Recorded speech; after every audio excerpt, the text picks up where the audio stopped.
Dia kemudian membawa A dan yang lainnya ke dalam ruang penyimpanannya, menjelaskan bahwa dia suka mengoleksi batu permata berharga. Dia kemudian mengungkapkan bahwa mata kiri A adalah inti roh, yang merupakan benda paling berharga dari semuanya. A terkejut mengetahui bahwa Jasper telah mengetahui rahasianya. Kemudian, sang pedagang menceritakan legenda pohon dunia asli, yang menghabiskan seluruh kekuatannya untuk menyegel Raja Iblis sebelum akhirnya menghilang dari dunia.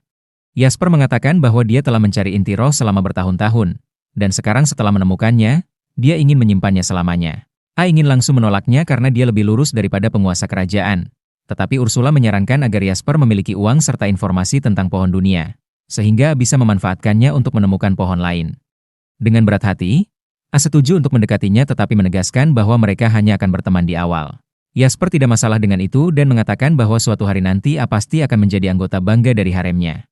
Tak lama setelah itu, A, Yuri, dan Ursula pergi ke dungeon tersembunyi yang Jasper beritahu mereka, berharap dapat menemukan saudari-saudarinya Yuri di sana. A memasuki dungeon sendirian dan segera menemui jalan buntu.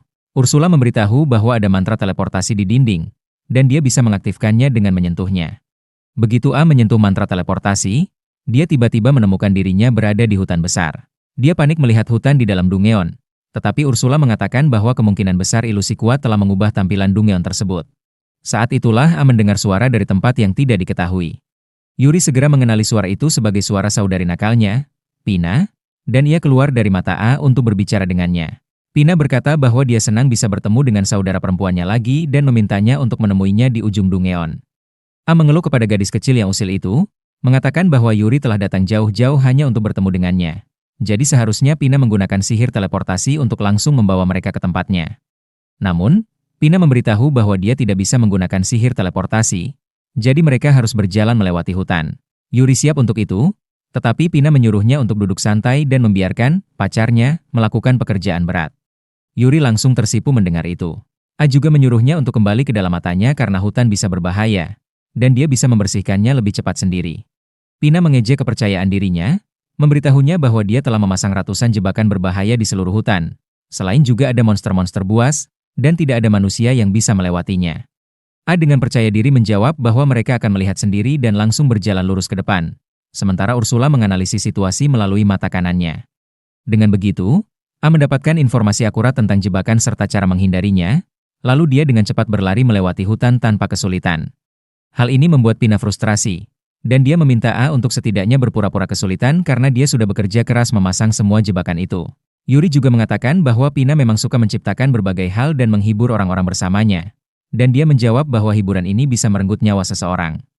Pina hanya mengatakan bahwa dia bukan pembunuh dan mengirim orang-orang keluar sebelum mereka menghadapi bahaya serius.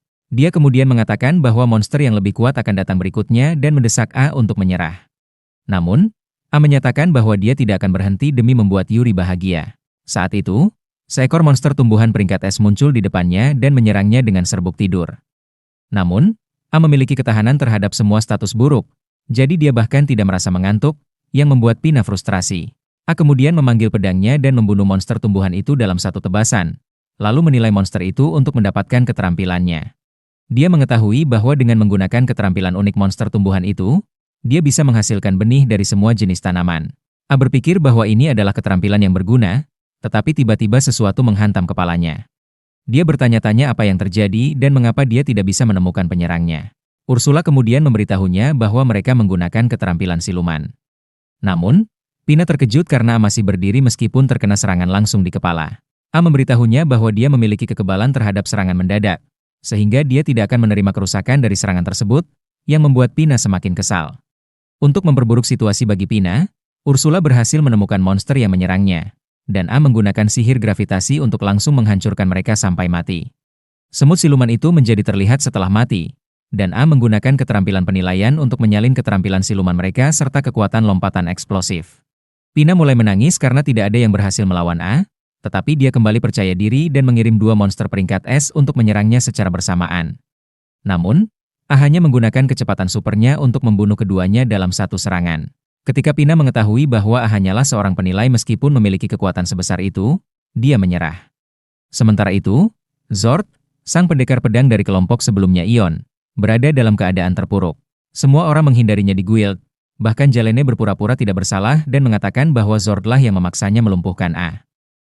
Para simpatisan di Guild percaya pada Jalene dan mengusir Zord, mengatakan bahwa tidak ada yang akan membentuk kelompok dengannya lagi. Zord marah dan mengutuk Aon karena bertahan hidup, karena jika dia mati dengan tenang, ini tidak akan terjadi. Dia memutuskan untuk menyelesaikan misi berbahaya untuk membersihkan reputasinya yang buruk dan memilih berburu monster peringkat C di ruang bawah tanah yang sama yang menyembunyikan pintu masuk ke ruang bawah tanah Pina. Namun, secara tidak sengaja, dia menyentuh mantra teleportasi di dinding dan tiba-tiba menemukan dirinya di hutan. Dia kemudian memutuskan untuk mencari monster kuat di sana. Namun, dia segera masuk ke dalam jebakan.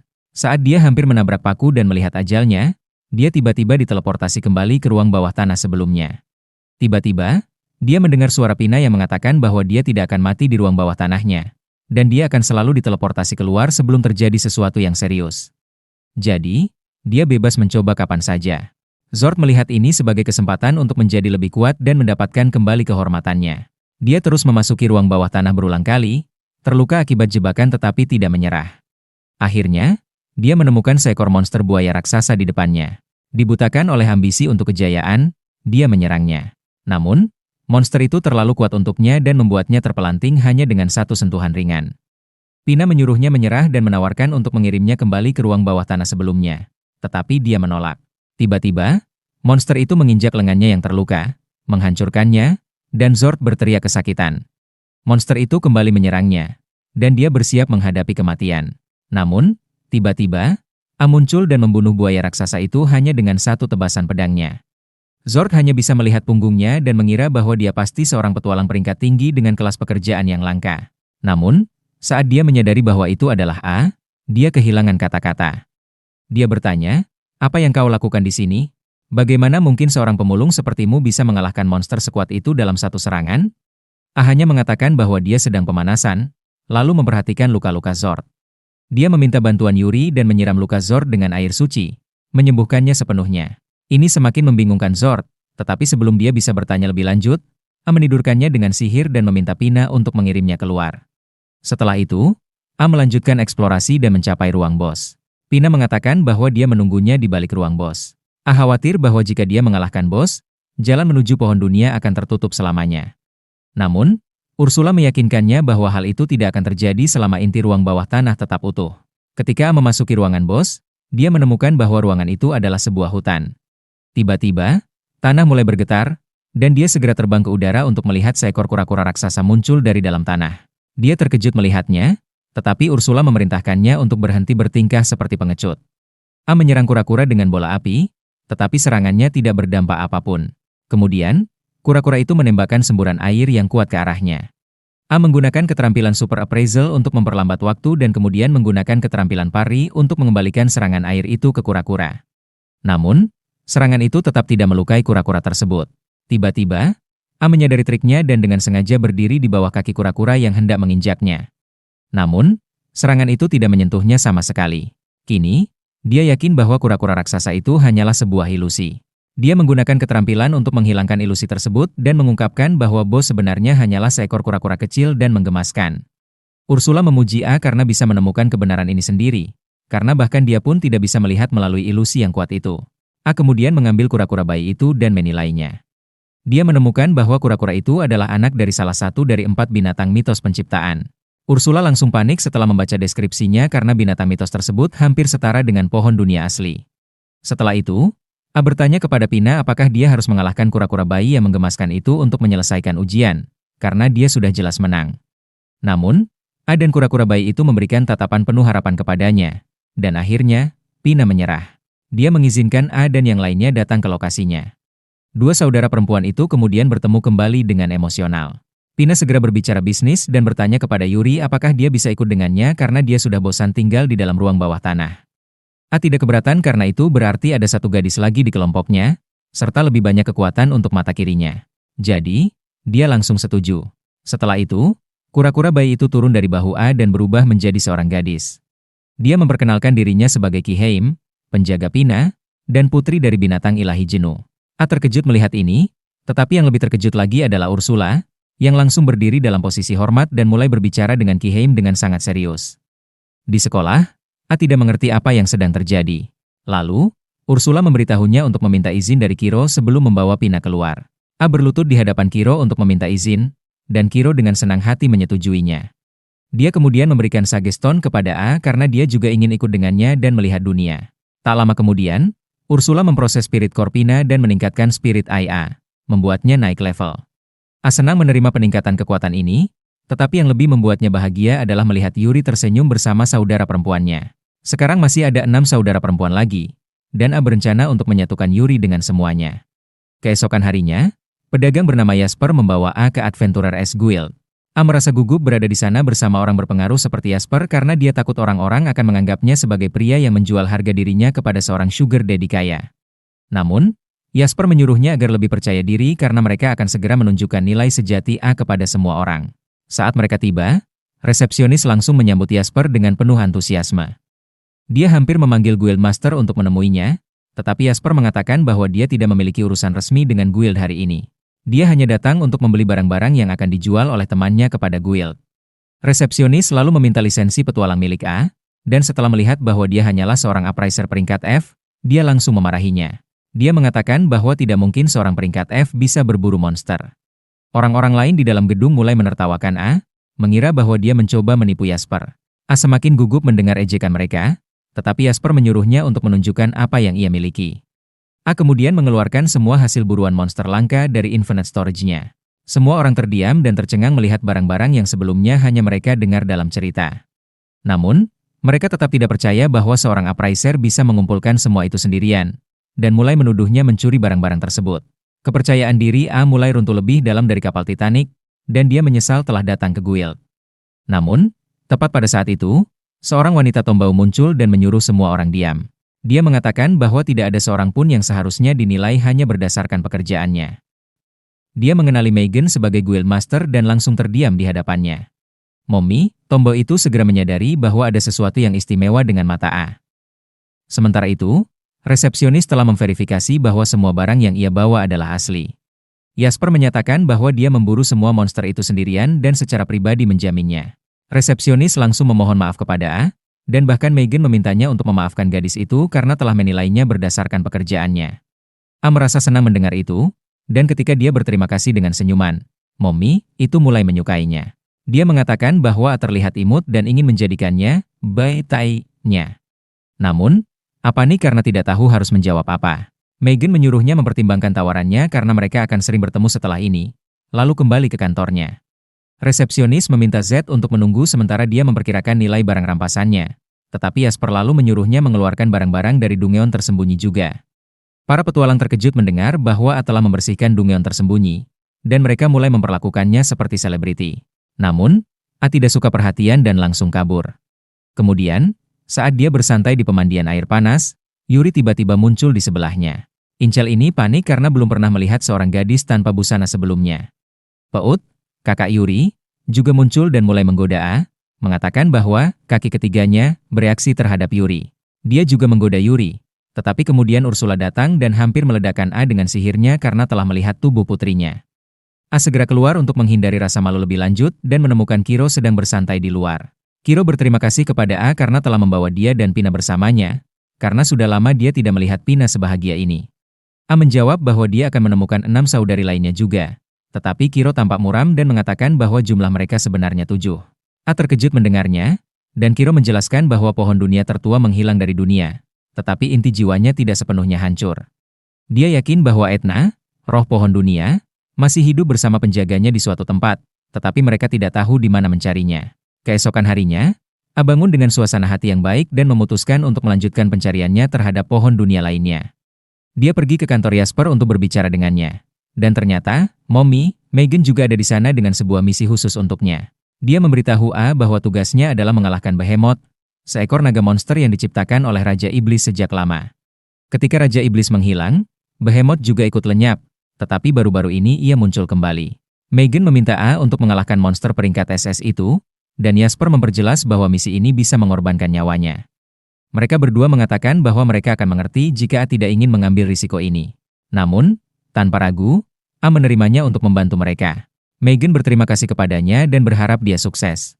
Keesokan harinya, A pergi ke lokasi di mana Behemoth terlihat, dan Ursula memberitahunya bahwa monster itu adalah naga bumi kuno yang dapat menyerap mana dan menembakkan peluru sihir yang dapat menembus ruang. Dia menjelaskan bahwa Behemoth bersembunyi di bawah pasir di siang hari dan meminta A untuk mengeluarkannya. A memanggil pedangnya dan menggunakan mantra pamungkasnya untuk menciptakan kawah raksasa di tanah. Naga yang marah itu muncul dan bertanya siapa yang berani mengganggu tidurnya. Dia melihat A, yang tampak lemah, tetapi baru saja melancarkan sihir yang sangat kuat. Behemoth mengingat bagaimana dia selalu menjadi yang terkuat sejak lahir karena diciptakan oleh Raja Iblis. Dia selalu mencari seseorang yang bisa memberinya pertarungan yang menghibur, dan dia melihat harapan dalam diri bocah di depannya. Dia bertanya siapa A, dan A memperkenalkan dirinya sebagai orang yang akan membunuhnya. Behemoth tertawa dan mengatakan bahwa dia adalah monster terkuat yang diciptakan oleh Raja Iblis. Namun, A berkata bahwa dia bahkan bisa mengalahkan Raja Iblis, karena seharusnya dia tidak terlalu kuat. Behemoth bisa menerima penghinaan apapun, tetapi tidak bisa mentoleransi manusia yang meremehkan tuannya. Dia mulai menembakkan peluru sihir ke arah A, tetapi A dengan cepat menghindarinya semua. A lalu bergegas ke arah Behemoth dan menebas lengannya dengan pedangnya. Naga itu tidak percaya bahwa sisiknya yang keras bisa dipotong dengan begitu mudah, sehingga dia mengubah gaya bertarungnya dan masuk ke dalam tanah. Dia muncul tepat di bawah A dan menelannya bulat-bulat, yakin bahwa ini cukup untuk memenangkan pertarungan. Namun, sesaat kemudian, mulutnya meledak menjadi ratusan kepingan. Meskipun begitu, Behemoth tetap sadar dan menyadari bahwa ini adalah kekalahan pertamanya sekaligus yang terakhir. Dia tidak seharusnya meremehkan lawannya hanya karena dia manusia. Behemoth bertanya kepada A bagaimana dia bisa mengalahkannya, dan A mengungkapkan bahwa dia menembakkan mantra pamungkasnya di dalam tubuhnya. Dia menjelaskan bahwa sebelum pertarungan dimulai, dia sudah menganalisis Behemoth dan menemukan bahwa naga itu bisa menyerap mana melalui sisiknya yang keras. Itu berarti menyerangnya dari dalam akan jauh lebih efektif. A juga mengatakan bahwa dia telah memasang penghalang sebelum menembakkan mantranya untuk melindungi dirinya dari kerusakan. Naga raksasa itu menyadari bahwa dia tidak punya peluang melawan A. Dia memberitahu A bahwa dia telah bertarung dengan baik, dan perlahan jiwanya berubah menjadi asap, meninggalkan sisa-sisa tubuhnya yang hancur. A kemudian menilai keterampilan Behemoth untuk menyalinnya dan mendapatkan beberapa keterampilan peringkat SS, termasuk nulifikasi serangan sihir, vakum, dan manipulasi bumi. Beberapa hari setelah itu, A dan Yuri mengunjungi istana kerajaan atas undangan Putri Claudia, yang sudah memutuskan bahwa dia adalah istri kedua A tanpa persetujuannya. A mencoba menyadarkan gadis bodoh ini, tetapi dia mengatakan bahwa dia mengundangnya ke sini untuk bertemu dengan ayahnya. A panik ketika sang raja tiba-tiba memasuki ruangan, dan dia tergagap seperti kambing saat mencoba memperkenalkan dirinya. Meskipun penampilannya tegas, sang raja sebenarnya lembut dan sudah menerima A sebagai menantunya tanpa persetujuannya. Raja berterima kasih kepada A karena telah mengalahkan Behemoth dan juga telah menyelamatkan putrinya beberapa waktu lalu. Dia membungkuk di hadapannya, dan A yang gugup meminta raja untuk berterima kasih kepada Yuri saja, karena tanpa dia tidak akan bisa melakukan apapun dengan benar. Sang raja mengungkapkan rasa terima kasihnya kepada Yuri, lalu mengatakan kepada A bahwa dia menantikan pencapaiannya di masa depan. Dia memutuskan untuk kembali bekerja setelah itu, tetapi sebelum pergi, dia memberikan A sebuah jam tangan perak. Jam tangan itu memiliki lambang kerajaan yang akan memberinya akses tanpa batas ke tempat manapun yang ingin ia kunjungi.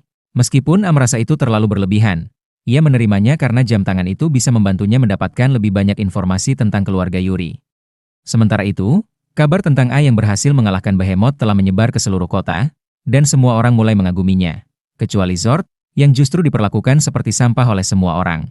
Dia merasa iri karena A menjadi terkenal dan kuat begitu cepat, serta menyalahkannya atas semua kemalangannya.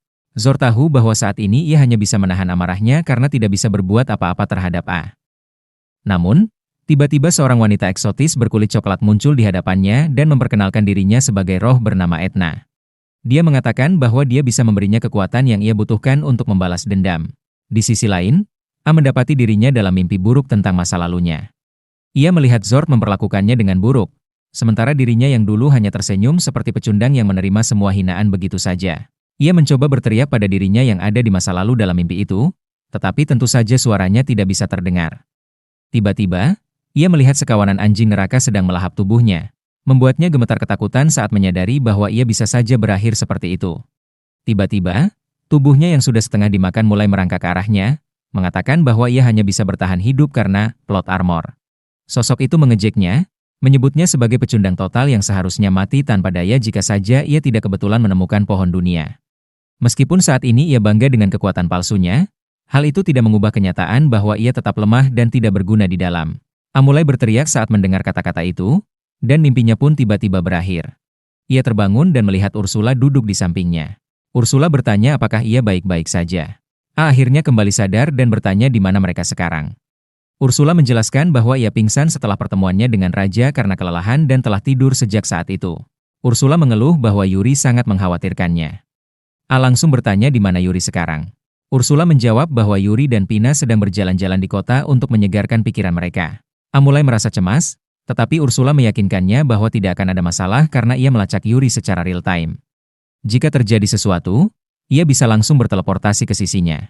A kemudian mulai menceritakan mimpi buruk yang dialaminya kepada Ursula. Namun, alih-alih menganggapnya hanya sebagai mimpi, ia justru mulai meyakinkan dirinya sendiri bahwa sosok dirinya dalam mimpi itu mengatakan hal yang benar. Ia percaya bahwa satu-satunya alasan ia menjadi kuat adalah karena keberuntungannya yang membawanya bertemu dengan Yuri.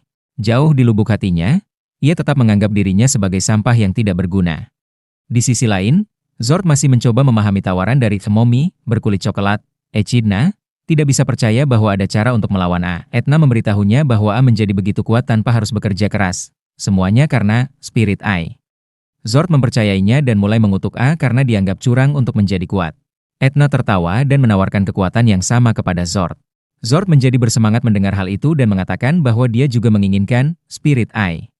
Cadnes kemudian memanggil versi terkorup dari Evil Eye dan memasukkannya ke dahi Zord. Zord mulai berteriak kesakitan saat tubuhnya berubah menjadi iblis. Etna merasa puas dengan hasil ini dan dengan menyeramkan menjilat bibirnya sambil menyuruh Zord pergi untuk membalas dendam. Zord mengaum dengan keras dan melompat tinggi ke langit, merasakan kekuatan dan kecepatan yang luar biasa. Dia melompati atap-atap bangunan hingga tiba-tiba melihat Jalene bersama pacar barunya. Dia memutuskan untuk melampiaskan kemarahannya pada mereka terlebih dahulu dan langsung melompat ke hadapan Jalene. Pacarnya mencoba melindunginya dari monster hijau itu, tetapi Zord tidak membuang waktu dan langsung menggigit kepalanya hingga putus. Jalene terkejut dan sangat terpukul melihat kejadian itu. Saat mendengar suara Zord, dia segera mengenalinya. Dia sadar bahwa Zord datang untuk membalas dendam dan langsung berusaha menenangkannya. Dengan panik, dia meminta maaf berkali-kali, mengatakan bahwa dia akan memberitahu Guild bahwa dia sendiri yang secara sukarela telah melemparkan mantra kelumpuhan pada A. Namun, Zord tidak terlihat terpengaruh oleh kata-katanya. Dalam keputusasaan, Jalene berkata bahwa dia akan melakukan apapun yang dia inginkan. Tetapi Zord malah langsung menggigit kepalanya juga. Setelah itu, dia mulai mengamuk di kota, menghancurkan bangunan dan melukai warga yang tidak bersalah. Beruntung, Yuri dan Pina berada di dekatnya. Yuri segera menggunakan kemampuannya untuk menyembuhkan para korban luka.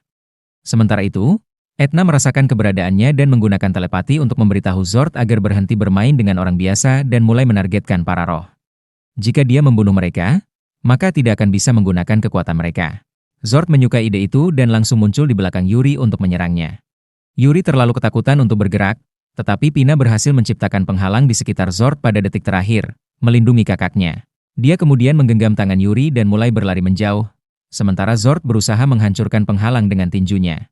Echidna memberitahunya bahwa serangannya tidak akan cukup untuk menghancurkan penghalang itu dan menyuruhnya menggunakan kekuatan khusus dari Spirit Eye-nya. Zord lalu menyalurkan kekuatan anti-roh dari matanya, menyebabkan aura gelap mengelilingi lengannya, memungkinkan dia untuk menghancurkan penghalang hanya dengan satu serangan. Dia kemudian melompat ke arah Yuri dan Pina, dengan cepat mengejar mereka. Pina mencoba membuat penghalang lain untuk menghentikannya, tetapi dengan kekuatan anti-rohnya, Zord dengan mudah menghancurkan penghalang itu dan menghempaskan Pina jauh ke belakang. Pina terkejut dan ketakutan melihat penghalangnya dihancurkan dengan begitu mudahnya, hingga ia kehilangan harapan. Namun, tiba-tiba Yuri berdiri di depannya dan menyuruhnya melarikan diri. Zord dengan cepat menangkap Yuri dan mulai meremas tubuhnya, sambil berkata bahwa dia harus menyalahkan A atas kematiannya.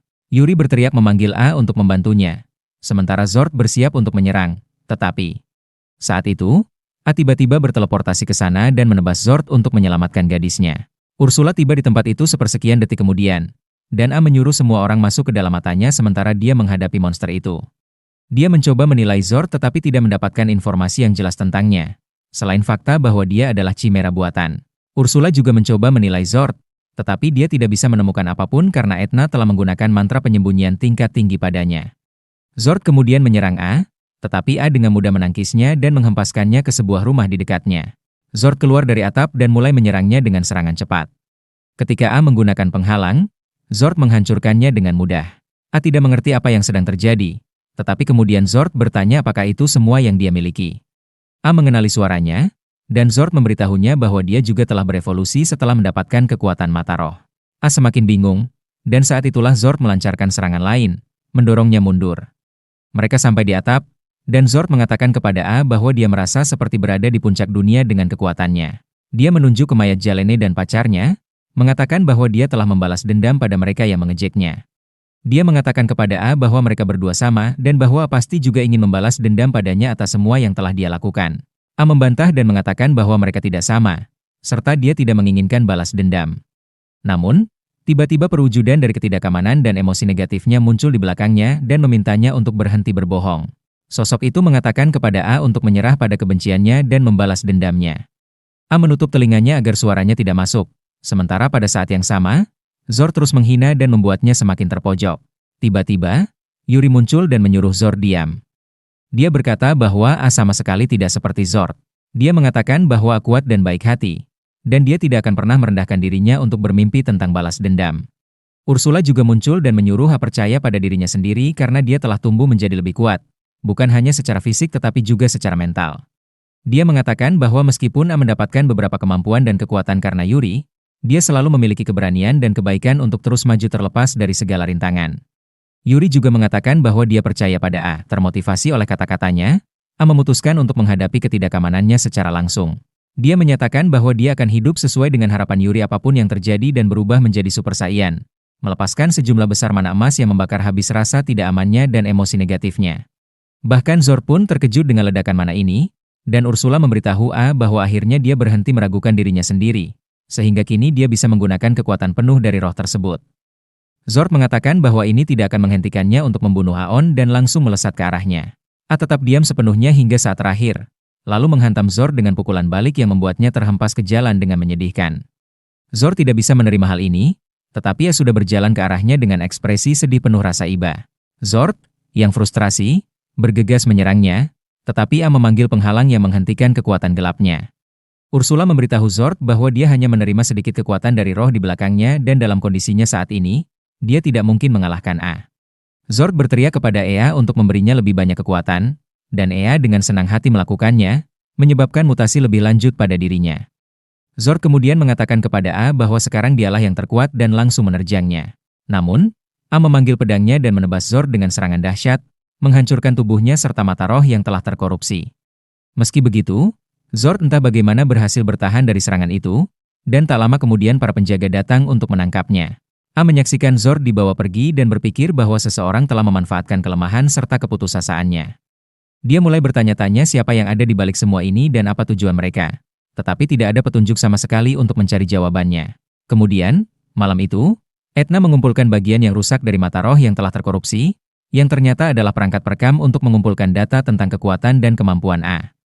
Dia terkesan dengan kemampuan A, tetapi juga merasa kecewa karena dia sengaja menahan kekuatannya agar tidak membunuh Zord. Namun, dia telah menyegel ingatan Zord agar dia tidak mengungkap apapun tentangnya kepada polisi. Setelah itu, Etna kembali ke markasnya, berjanji kepada Raja Iblis bahwa dia akan membangkitkannya dengan segala cara. Keesokan harinya, saat A sedang minum teh, Yuri tiba-tiba mendekatinya dengan sebuah permintaan. Dia tampak gelisah antara kegembiraan dan rasa malu saat meminta A untuk menciumnya. A langsung berkeringat karena bahkan dalam mimpinya pun dia belum pernah mencium seorang gadis. Dia meminta Yuri untuk berhenti menggodanya, tetapi Yuri bersikeras bahwa dia serius karena ini adalah ritual untuk kontrak antara roh dan penjaganya. Tiba-tiba, Ursula muncul dari balik sofa. Meskipun dia tidak senang dengan situasinya, dia membenarkan bahwa Yuri mengatakan yang sebenarnya. Dia menjelaskan bahwa hingga saat ini, Aon masih berstatus sebagai penjaga dalam pelatihan, sehingga hubungannya dengan Yuri tidak stabil. Hal itu menyebabkan mananya terkadang terlalu kuat atau terlalu lemah, yang akhirnya memberikan banyak tekanan pada Yuri. Ursula memberitahu A bahwa sekarang setelah dia bangkit, dia harus membentuk kontrak dengan Yuri untuk menstabilkan koneksi mereka. A pun mengerti. Dia berpikir bahwa mencium punggung tangannya sudah cukup untuk menyelesaikan kontrak. Namun, Pina dan Kiro tiba-tiba muncul dan menyarankan agar A melakukan ciuman sungguhan dengan lidah sekaligus. Ursula pun langsung memarahi mereka dan menyuruh mereka memberikan A dan Yuri sedikit privasi. Semua orang meninggalkan ruangan, dan Yuri menutup matanya, bersiap menerima ciuman. A terkejut karena Yuri benar-benar siap untuk menciumnya, dan dengan penuh semangat dia berjalan mendekat. Sayangnya, dia tersandung kaki John Cena, dan bukannya mencium bibirnya, dia malah secara tidak sengaja mencium kening Yuri. Namun, itu sudah cukup untuk menyelesaikan kontrak, dan A pun naik level. Sementara itu, Yuri mulai meleleh dalam kebahagiaan murni. Di sisi lain, A pergi ke dunia iblis dan menemui iblis gagak peringkat tinggi bernama Falco. Dia memberitahu Falco bahwa dia menerima perintah langsung dari Raja Iblis untuk membunuh A. Namun, Falco tidak tertarik menangani seorang manusia biasa. Bahkan setelah Etna memberitahunya bahwa A berhasil mengalahkan Behemoth, dia tetap tidak terkesan. Karena itu, Eida menggunakan pesonanya untuk merayunya. Dan seperti seorang pria lemah, Falco langsung tergoda dan berjanji padanya bahwa dia akan segera membunuh A. Tanpa menunggu lama, dia langsung membuka portal ke dunia manusia dan terbang menuju rumah A dengan kecepatan penuh. Dia yakin bahwa kecepatan supernya akan membuatnya menang dengan mudah. Namun, A ternyata sudah merasakan kehadirannya mendekat dan keluar dari kamarnya untuk berbicara dengannya. Falco berhenti di depannya dan mulai memperkenalkan dirinya dengan bangga. Tetapi A langsung menyuruhnya diam karena semua orang sedang tidur. Falco marah dan langsung menyerangnya dengan kecepatan penuh, tetapi bagi A, gerakannya terasa sangat lambat. Dengan santai, A menamparnya hingga terpental. Lalu dalam sekejap dia sudah berada di sebelahnya. Dengan cepat, A menembakkan peluru vakum untuk menghabisinya, lalu menyerap kemampuan pengendalian angin dan kecepatan super Falco. Saat dia bertanya-tanya mengapa iblis itu menargetkannya, Yuri dan yang lainnya muncul karena terbangun oleh suara pertempuran. Keesokan paginya, A pergi ke perpustakaan terlarang di istana kerajaan untuk mempelajari lebih lanjut tentang Dungeon tersembunyi. Putri Claudia menyambutnya dan membimbingnya. Berkat jam tangan kerajaan yang diberikan oleh raja, A tidak mengalami masalah dalam mencapai perpustakaan. Namun, Claudia mengatakan kepadanya bahwa hanya mereka yang memiliki izin dari raja dan pustakawan yang dapat masuk ke perpustakaan terlarang. Dia meminta A untuk mencoba masuk melalui pintu, dan dia berhasil masuk tanpa masalah. Tetapi ketika Yuri mencoba mengikutinya, dia menabrak dinding tak terlihat. Ursula segera berteleportasi di sampingnya dan menemukan bahwa dinding itu cukup kuat untuk menghalangi mereka berdua, bahkan sampai mengganggu koneksi antara A dan Yuri. A mulai khawatir, tetapi dia memutuskan untuk tetap melanjutkan pencariannya dengan cepat. Begitu dia mencapai bagian utama gedung, dia menyadari bahwa ada terlalu banyak buku di sana, dan dia sama sekali tidak tahu harus mulai dari mana. Tiba-tiba, dia melihat seorang gadis jatuh dari atas, dan dia dengan cepat melompat untuk menyelamatkannya. Gadis itu tampak sangat gugup saat berterima kasih padanya, dan A bertanya bagaimana dia bisa jatuh. Gadis itu mengatakan bahwa dia sedang membaca buku di bagian atas perpustakaan dan terlalu asyik hingga tidak menyadari dirinya jatuh. Dia kemudian menggunakan sihir untuk mengembalikan bukunya ke tempatnya dan memperkenalkan dirinya sebagai Alice, sang pustakawan. Alice mengatakan bahwa dia mengetahui lokasi setiap buku di tempat ini. A pun bertanya apakah dia bisa membantunya mencari buku tentang Dungeon tersembunyi, karena dia ingin menyatukan kembali seseorang yang spesial dalam hidupnya dengan keluarganya. Alice tiba-tiba tampak sedikit sedih mendengar hal itu, dan setelah memberikan buku kepada A, Alice bertanya bagaimana keadaan Yuri. A terkejut karena Alice mengetahui tentang Yuri. Alice lalu menjelaskan bahwa dia juga merupakan salah satu roh pohon dunia dan bisa melihat inti roh Yuri di mata A. A terkejut mendengar hal itu. Tepat saat itu, penjaga Alice, Aka, datang dan mulai memarahinya karena tidak memberitahunya bahwa mereka memiliki tamu. A dan Aka langsung akrab satu sama lain. Kemudian, A memberitahu Alice bahwa saudari-saudarinya sedang menunggunya di luar. Aka dengan cepat memberitahu A bahwa itu mustahil. Mereka tidak bisa masuk untuk menemui Alice. Dia menjelaskan bahwa perpustakaan ini sebenarnya tidak berada di dalam istana kerajaan, melainkan sebuah dungeon tersembunyi yang hanya bisa diakses melalui portal yang merupakan gerbang perpustakaan terlarang. Dia mengatakan bahwa portal tersebut memiliki batasan yang sangat ketat, sehingga hanya manusia yang telah mendapat persetujuan dari raja dan Alice yang dapat memasukinya. Ada sebuah peraturan kuno kontrak antara roh pohon dunia dan perpustakaan ini yang menguntungkan keduanya. Jika Yuri atau Pean memasuki tempat ini secara paksa, maka kontrak itu akan terputus. Aka memberitahu A bahwa satu-satunya cara agar gadis-gadisnya bisa masuk dan bertemu dengan Alice adalah dengan menemukan lokasi dungeon tersembunyi dan menaklukkannya dengan benar. A mengusulkan bahwa dia bisa membawa Alice keluar sebagai gantinya, tetapi Aka langsung menolak gagasan itu. Dia menjelaskan bahwa Alice terlalu lemah untuk bertarung dan sama sekali tidak memiliki niat untuk meninggalkan tempat ini. Alice menjadi murung setelah mendengar hal itu, dan A mendekatinya, menyadari bahwa dia takut keluar ke dunia yang tidak dikenal. A memberitahunya bahwa dulu dia juga seperti itu. Tetapi dengan dukungan dari Yuri dan yang lainnya, dia menjadi lebih kuat dan percaya diri. Dia berjanji kepada Alice bahwa jika dia ingin melihat dunia luar, dia akan melindunginya dari segala bahaya dan mendukungnya dengan segala cara yang mungkin. Alice menjadi gugup mendengar kata-kata itu. Kemudian, A memberitahu Alice bahwa dia akan menemuinya lagi besok setelah menemukan pintu masuk ke Dungeon. Keesokan harinya, saat Aka sedang merapikan rambut Alice, dia bertanya apakah Alice benar-benar ingin pergi keluar. Dia tahu bahwa Alice takut, tetapi sangat mudah membaca ekspresinya yang menunjukkan bahwa dia menyukai A. Alice kemudian mengakui bahwa dia jatuh cinta pada A pada pandangan pertama dan bahwa semua yang terjadi sejauh ini persis seperti dalam buku-buku yang pernah dia baca. Namun, dia masih ragu apakah dia benar-benar harus pergi keluar. Aka pun mendorongnya untuk mengambil langkah berani dan percaya pada dirinya sendiri. Aka menyuruh Alice untuk mempercayai A dan pergi bersamanya. Karena bahkan jika semuanya tidak berjalan dengan baik, dia selalu bisa kembali ke rumah. Tepat saat itu, A memasuki perpustakaan melalui istana kerajaan karena dia tidak bisa menemukan pintu masuk ke dungeon tersembunyi di dalam buku. Aka menepuk punggung Alice sambil menyuruhnya untuk menaruh kepercayaannya pada A. Gadis pemalu itu akhirnya meminta A untuk membawanya ke dunia luar. Tanpa ragu, A langsung mengangkatnya dalam pelukannya, lalu melompat setinggi mungkin, keluar dari perpustakaan dan tiba di dungeon tersembunyi di atasnya. Aka juga mengikuti mereka ke sana dan memberikan A inti roh Alice agar dia bisa ikut bersama mereka. Dia juga menciptakan klon untuk menemani mereka, karena dia tidak bisa berteleportasi seperti Ursula. Dengan itu, A dan para gadis mulai menjelajahi dungeon tersembunyi. Sepanjang perjalanan, A harus menggendong Alice di punggungnya karena stamina gadis itu sangat lemah. Dia bertarung melawan monster di dungeon tanpa bantuan Yuri, dan meskipun sempat kesulitan saat melawan bos samurai, dia akhirnya berhasil mengalahkannya juga. Setelah itu, mereka mencapai pintu keluar. Alice terlihat sedikit kecewa karena dia berpikir A tidak akan menggendongnya lagi setelah mereka keluar. Namun, A memberitahunya bahwa dia selalu bisa memintanya untuk menggendongnya kapan saja. Melihat Alice begitu bahagia, A mulai bersemangat membayangkan bagaimana hubungan mereka berkembang. Tak lama kemudian, mereka tiba di rumah A. Yuri langsung berlari untuk memeluk Alice, tetapi Alice hanya mendorongnya pergi karena dia tidak suka disentuh orang lain. Sementara itu, Ursula menjadi kaku di hadapan Aka karena Aka adalah seniornya dalam hierarki penjaga. Setelah itu, Yuri memeluk A sebagai tanda terima kasih karena telah membawa kakak perempuannya keluar. Melihat itu, Alice merasa cemburu. Pina, yang memperhatikan hal ini, mencoba menggoda Alice agar bertindak. Dia langsung memeluk A dengan erat dan berkata bahwa lengan kanan A masih bebas. Sebelum Yuri bisa merebutnya, Alice melompat dan langsung memeluk lengannya. Pina mulai menggoda Alice tentang hal itu, sementara A menyadari bahwa hidupnya akan semakin sulit karena harem roh pohon dunia dan para ibu mereka.